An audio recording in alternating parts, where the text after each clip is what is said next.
जय हिंद दोस्तों इस वीडियो में पढ़ेंगे यहाँ पर जीके जीएस के 30 महत्वपूर्ण प्रश्न। ऐसे प्रश्न आपके पेपर में डायरेक्ट देखने को मिलेंगे। तो चैनल पे नए हैं तो चैनल को सब्सक्राइब कर लीजिएगा दोस्तों आप सभी लोग। चलिए वीडियो स्टार्ट करते हैं। देखिए दोस्तों, आप सभी लोग करते क्या हो, आप सभी लोग वीडियो देखकर चले जाते हैं। वीडियो को प्लीज शेयर किया करो, टाइम लगता है, टाइम वेस्ट होता है दोस्तों वीडियो बनाने में। ठीक, आप सभी के लिए इतनी हेल्प कर रहा हूँ तो आप सभी लोग प्लीज कुछ तो रिटर्न में दिया करो मुझे। ठीक है दोस्तों, आप लोग वीडियो को स्टडी ग्रुप में शेयर किया करें, चाहे टेलीग्राम हो, व्हाट्सएप ग्रुप हो, फेसबुक ग्रुप हो। ठीक है दोस्तों, और प्लीज लाइक कर दिया करें। अगर अच्छा लगे तो लाइक कर दिया करें, कुछ बता दिया करें सर इसमें और सुधार करिए, गंदा है, अच्छा नहीं है, समझ में नहीं आया। ठीक दोस्तों, इस तरीके से प्लीज बताया करें कमेंट बॉक्स में। कमेंट इसीलिए दोस्तों देखने के लिए नहीं है वो। प्लीज कमेंट बॉक्स में आप सब लोग जरूर बताया करेगा। सिंधु घाटी सभ्यता का पतन नगर दोस्तों कौन सा पूछा गया आप सभी से। सिंधु घाटी सभ्यता का पतन नगर आप सभी से पूछा गया है। लोथल, हड़प्पा, रोपड़ या फिर बनवाली। दोस्तों करेक्ट है इसका क्या, फर्स्ट क्वेश्चन का करेक्ट है ऑप्शन नंबर दोस्तों इसका ए वाला। ठीक दोस्तों, लोथल है, याद रखेंगे आप लोग। लोथल दोस्तों किस राज्य में है बताइए आप लोग। लोथल दोस्तों गुजरात राज्य में है, याद रखेंगे आप सभी लोग। ठीक है, ऑप्शन नंबर दोस्तों इसका ए वाला सही जवाब हो जाएगा। ठीक है, सिंधु घाटी सभ्यता का पतन नगर कहाँ है, लोथल। और हड़प्पा दोस्तों ये कहाँ पड़ता है, हड़प्पा दोस्तों पाकिस्तान में वर्तमान में, याद रखिए। हड़प्पा की खोज किसने की थी, दयाराम साहनी ने की थी, याद रखिएगा। ठीक है, दयाराम साहनी ने। अगला क्वेश्चन देखिएगा आप, मगध का कौन सा शासक बुद्ध का समकालीन था दोस्तों। मगध का ऐसा कौन सा शासक था दोस्तों जो बुद्ध के समकालीन था, यानी कि बुद्ध के टाइम का था, या फिर जो शासक था वो बुद्ध के समय थे, बुद्ध उनके समय थे। ठीक दोस्तों, ऐसा बोल सकते हो, मतलब कि दोनों के समय जो है, टाइम पीरियड जो है वो समान रहा हो। ऐसा कौन सा शासक है दोस्तों, मगध का कौन सा शासक है जो बुद्ध के समकालीन था। सेकेंड क्वेश्चन का दोस्तों यहाँ पर करेक्ट है ऑप्शन नंबर सी वाला, बिंबसार, याद रखेंगे। करेक्ट आंसर है ऑप्शन नंबर सी वाला, बिंबसार था वह, याद रखेंगे। ऑप्शन नंबर दोस्तों इसका सी वाला सही जवाब हो जाए।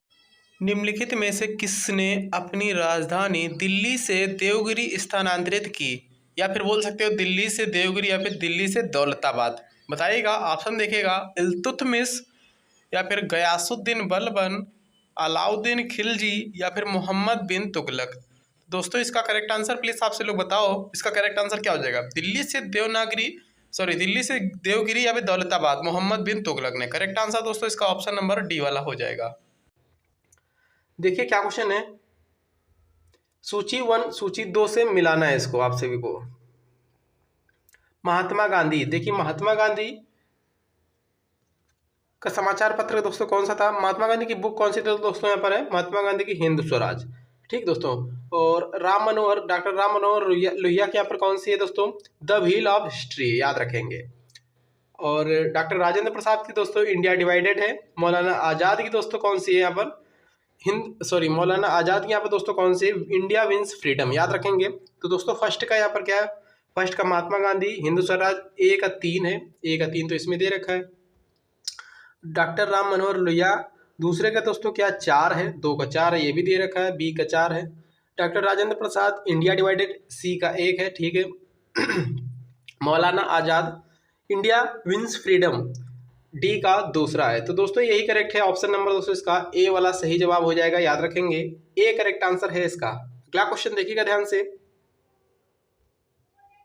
देखिएगा, भारतीय संविधान की आत्मा किसे कहा गया है दोस्तों। भारतीय संविधान की आत्मा किसे कहा गया है, धार्मिक स्वतंत्रता, समानता का अधिकार, संवैधानिक उपचारों के अधिकार या प्रस्तावना।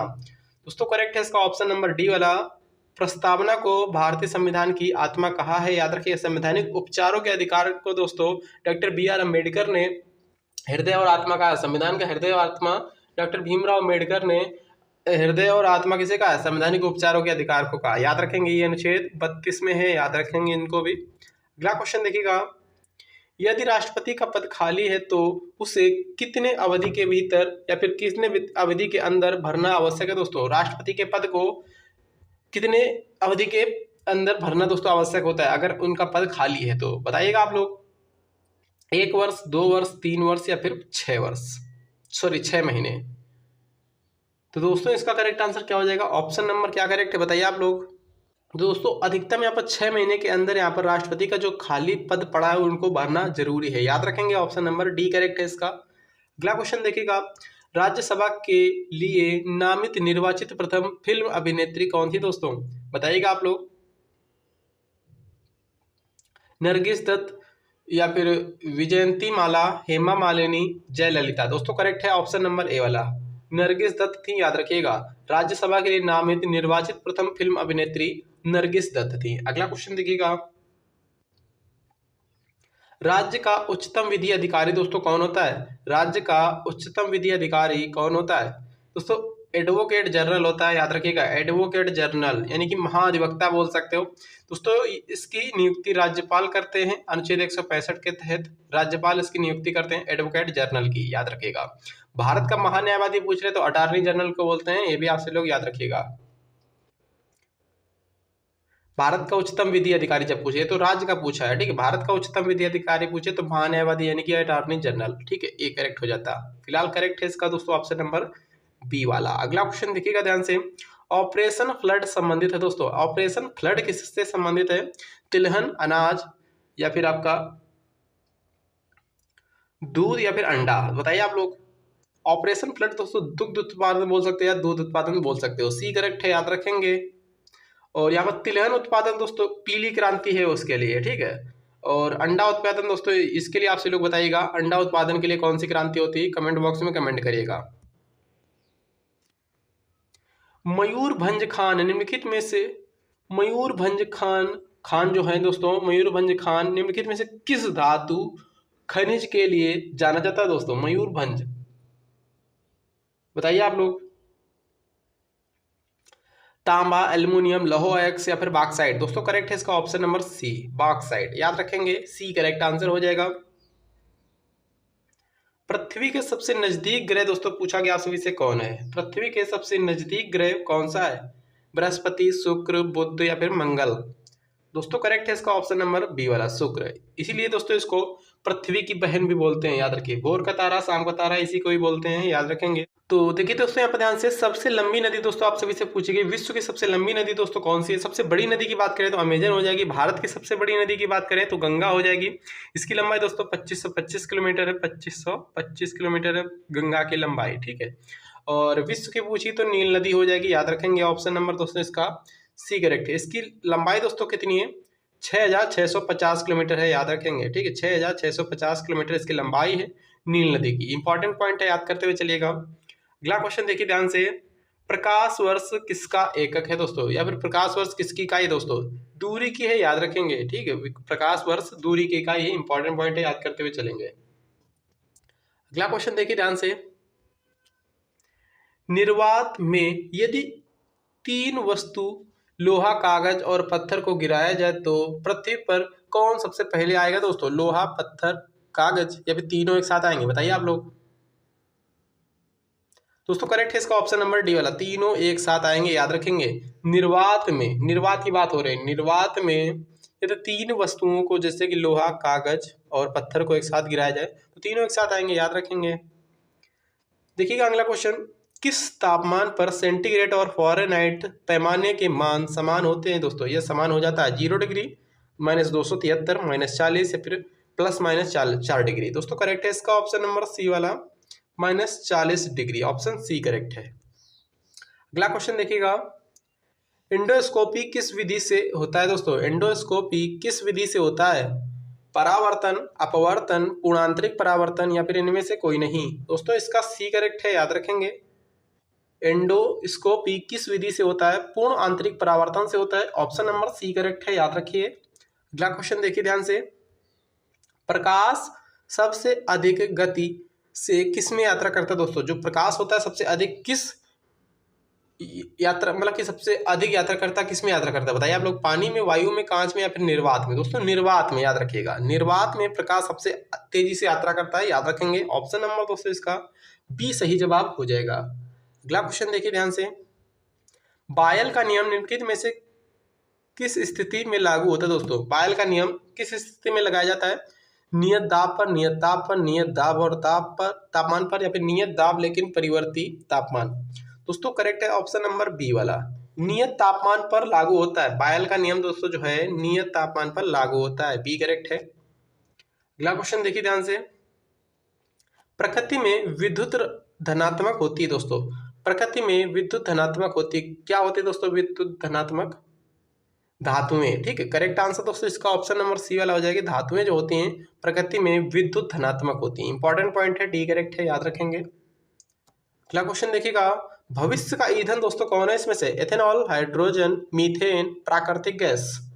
दोस्तों हाइड्रोजन है, याद रखिएगा। भविष्य का ईंधन हाइड्रोजन है, ऑप्शन नंबर बी करेक्ट है, याद रखिएगा।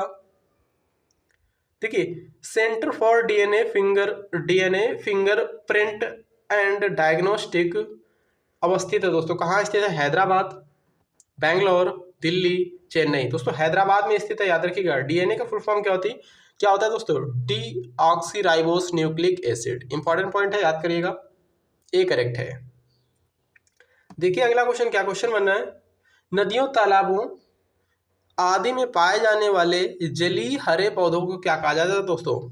शैवाल बोलते हैं उनको, याद रखेंगे। ऑप्शन नंबर दोस्तों इसका बी करेक्ट है, शैवाल। ठीक है, नदियों, तालाबों आदि में पाए जाने वाले मतलब पाए जाने वाले जलीय हरे पौधों को क्या कहा जाता है दोस्तों? शैवाल कहा जाता है, याद रखेंगे। कौन सा रोग ठीक नहीं किया जा सकता दोस्तों? कलर ब्लाइंडनेस, दूरदृष्टि दोष, निकट दृष्टि दोष, या फिर परेश बायोपिया। दोस्तों करेक्ट है इसका क्या? ऑप्शन नंबर ए वाला सही जवाब हो जाएगा। कलर ब्लाइंडनेस दोस्तों ये ठीक नहीं किया जाता है, अनुवांशिकी रोग है, याद रखेंगे। अगला क्वेश्चन देखिएगा, ऑस्टियोलॉजी खालिस्तान का अध्ययन है। किसका अध्ययन है? कोशिका संरचना, आंखें, नाक, अस्थियां। दोस्तों अस्थियों का अध्ययन है, याद रखिएगा। ऑस्टियोलॉजी में अस्थियों का अध्ययन किया जाता है, इंपॉर्टेंट पॉइंट है, ऑप्शन नंबर डी करेक्ट है, याद रखिए। ठीक है ना, डी करेक्ट है। अगला क्वेश्चन देखिए ध्यान से, निम्नलिखित में से कौन शीत रक्त यानी कि कोल्ड ब्लडेड जानवर है दोस्तों? कौन है? छिपकली, मेढक, मछली, उपयुक्त सभी। दोस्तों करेक्ट है इसका ऑप्शन नंबर डी वाला, उपयुक्त सभी हैं, याद रखिए। ठीक है, शीत रक्त वाला जानवर पूछा गया आपसे, से सभी हैं, इंपॉर्टेंट पॉइंट है, ये भी याद करते हुए चलिए। मेरा एक नंबर है 8957621626। ठीक है दोस्तों, इस पे प्रैक्टिस सेट दोस्तों आपसे लोग जिसको भी प्रैक्टिस सेट बाई करनी है प्रैक्टिस सेट बाई कर सकता है। कोई भी कॉल नहीं करेगा क्योंकि फ़ोन जो है वो स्विच ऑफ आएगा। ठीक दोस्तों, व्हाट्सएप पर करेगा कांटेक्ट, और जब मुझे टाइम मिलेगा तो आपसे को रिप्लाई दे दूंगा। जिसको बाई करना है तो बाई कर सकता है। 100 रुपये उसका चार्ज रखा गया है। ठीक दोस्तों, 100 रुपये चार्ज है दोस्तों। इसमें 15 फुल मॉक टेस्ट मिलेंगे। किसी भी एग्जाम की तैयारी कर रहे हो, BSF, CISF, SSB, ITBP, CRPF, कोई से भी एग्जाम, एसएससी, जीडी, सभी के लिए महत्वपूर्ण वहाँ पर क्वेश्चन रहने वाले हैं। उनको लगाने से आप सभी को बहुत ज़्यादा कॉन्फिडेंस आएगा और बेनिफिट्स भी मिलने वाले हैं। ठीक दोस्तों, एग्जाम में हु क्वेश्चन वहाँ से मिलने वाले हैं, तो प्लीज़ उसको आप लोग जरूर बाई करिएगा। काफ़ी ज़्यादा टाइम लगा उसको सिलेक्ट क्वेश्चन करने में, बनवाने में बहुत ज़्यादा समय लगा है दोस्तों, इंपॉर्टेंट पॉइंट है, तो प्लीज़ उनको जरूर बाई करिए आप सभी लोग। इंपॉर्टेंट पॉइंट वहाँ पे रखे गए हैं, काफ़ी अच्छे अच्छे क्वेश्चन वहाँ पे रखे गए हैं। ठीक, जो आप सही के पेपर में डायरेक्ट वहाँ से पूछे जा सकते हैं, तो इसलिए बोल रहा हूँ उसको जरूर बाई करिएगा आप सभी लोग। चलिएगा देखिए क्या क्वेश्चन बनना है। वह सुल्तान कौन था दोस्तों जिसने खलीफा के अधिकार को मानने से इनकार कर दिया था? अलाउद्दीन खिलजी, गयासुद्दीन खिलजी, या फिर आपका मोहम्मद बिन तुगलक, या फिर कुतुबुद्दीन ऐबक। सॉरी, कुतुबुद्दीन मुबारक है, यहाँ पर ऐबक भी होता है। तो दोस्तों करेक्ट है इसका ऑप्शन नंबर ए वाला। ठीक है, वह कौन सा सुल्तान था जिसने खलीफा के अधिकार को मानने से मना कर दिया? अलाउद्दीन खिलजी था वह। अगला क्वेश्चन देखिएगा, शिवाजी ने कितनी बार सूरत को लूटा था दोस्तों? सूरत को कितनी बार लूटा था शिवाजी ने? दोस्तों 2 बार लूटा था, ऑप्शन नंबर डी करेक्ट है, 2 बार। अगला क्वेश्चन देखिए ध्यान से, निम्नलिखित मराठों में से कौन सा मठ सिक्किम में स्थित है दोस्तों? कौन सा मठ है? रूमटेक, के, हेमिस, ताबो। रूमटेक है वो, याद रखेंगे। करेक्ट आंसर दोस्तों इसका ऑप्शन नंबर ए वाला है, याद रखिएगा। ए करेक्ट आंसर हो जाएगा। अगला क्वेश्चन देखिएगा, हड़प्पा सभ्यता का कौन सा स्थल भारत में नहीं है दोस्तों? कौन सा स्थल ऐसा है जो भारत में नहीं है? मांडा भारत में, सुरकोटदा भारत में, उल्लास भारत में, बालाकोट ये भारत में नहीं है, याद रखेंगे। करेक्ट आंसर है ऑप्शन नंबर डी वाला। मेगास्थनीज किसके दरबार में आया था दोस्तों? मेगास्थनीज किसके दरबार में आया था? अशोक, हर्ष, चंद्रगुप्त मौर्य। करेक्ट आंसर है ऑप्शन नंबर दोस्तों ए वाला, चंद्रगुप्त मौर्य के दरबार में आया था, याद रखिएगा। तो वीडियो कैसा लगा कमेंट में जरूर बताइएगा। मिलते हैं नेक्स्ट वीडियो में। थैंक यू, जय हिंद दोस्तों।